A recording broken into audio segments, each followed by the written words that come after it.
大家好啊，又嚟到睡前小鬼故嘅時間啦。今日要同大家分享一個嚟自九州嘅怪談故事，係由武田先生提供嘅，而個故仔名就叫做家族石。呢件事係發生喺一個佢好多年嘅好朋友加山先生身上。某一日深夜，加山突然間打電話俾武田，把聲好急，啲語氣震晒，話有一件唔講唔得嘅重要嘢，拜託佢一定要親自嚟一轉。武田唔夠膽大意，就漏夜去咗加山住嘅地方。一打開門，加山面色慘白，好似經歷咗啲咩恐怖嘢咁，語氣好猶豫咁開始講起：武田啊，你都知我屋企有老婆同一個5歲嘅女㗎，但係由上個禮拜開始，我個女突然就變咗2個人，而且佢哋2個一模一樣，連講嘢啦、笑聲都冇任何分別。你都知啦，我平時好鍾意行山㗎嘛，件事大概就係嗰陣開始㗎。加山話冇幾耐之前，佢去咗行山，喺山度發現咗一個俾人刻意挖開咗嘅洞口。出於好奇心，佢就走入去望下，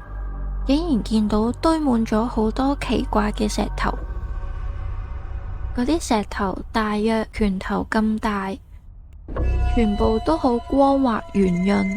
而且每粒石頭上面都刻咗一個字：父母子。總共大概有20幾粒，望落就好似係某個儀式嘅用品咁。當時佢只係覺得好新奇，冇諗到咁多嘢，仲特登揀咗一粒刻咗子字嘅石頭帶咗返屋企做紀念品。冇諗過當晚一切都仲算正常，但係隔咗第2日朝早，佢一打開客廳嘅門口，就見到自己5歲嘅女竟然變咗2個人企咗喺度，唔止係個樣，甚至連講嘢嘅語氣、習慣嘅動作全部都一模一樣，完全分唔到邊個先係真正嘅女。佢好驚慌咁擰轉頭問老婆，但係老婆嘅回答仲更加令人毛管動。你講咩啊？佢哋由一出世開始就係雙胞胎啦，你係咪未瞓醒啊？加山話佢知道件事有啲唔妥，但係就分唔清楚到底係夢境定係現實，唯一可以信任嘅就淨係得武田，所以佢打電話俾武田，想請佢過嚟幫手判斷。你幫我睇下啦，武田，坐喺餐台嗰邊嘅，你分唔分到邊個先係我真正個女啊？武田擰轉頭望向餐台，突然間覺得好心寒，因為佢見到嘅唔係小朋友，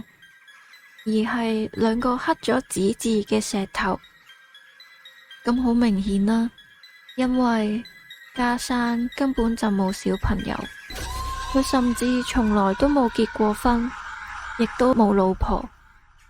但係佢就講到咁自然、咁真實，就好似嗰啲屋企人真係存在咁。更加詭異嘅係，由武田一入門口嗰一刻開始，就一直覺得俾人監視住咁。佢偷偷地望向加山後面，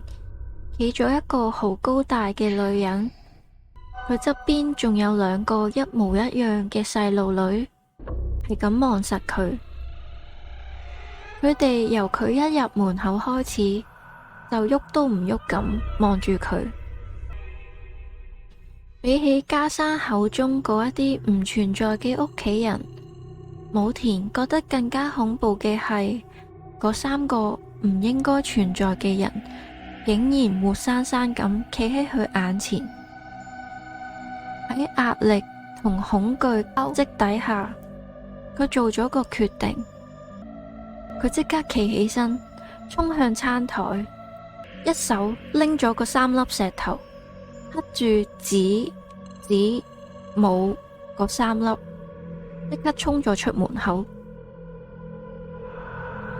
故事就嚟到呢度。我問武田先生後嚟點樣處理嗰3粒石頭呢？佢只係笑咗笑，好輕描淡寫咁講：我一直都保管住嘅，話晒我都單身咗40年啦，有屋企人陪住唔係幾好咩？呢個呢，就係今日嘅分享啦，希望大家鍾意啦，完啦。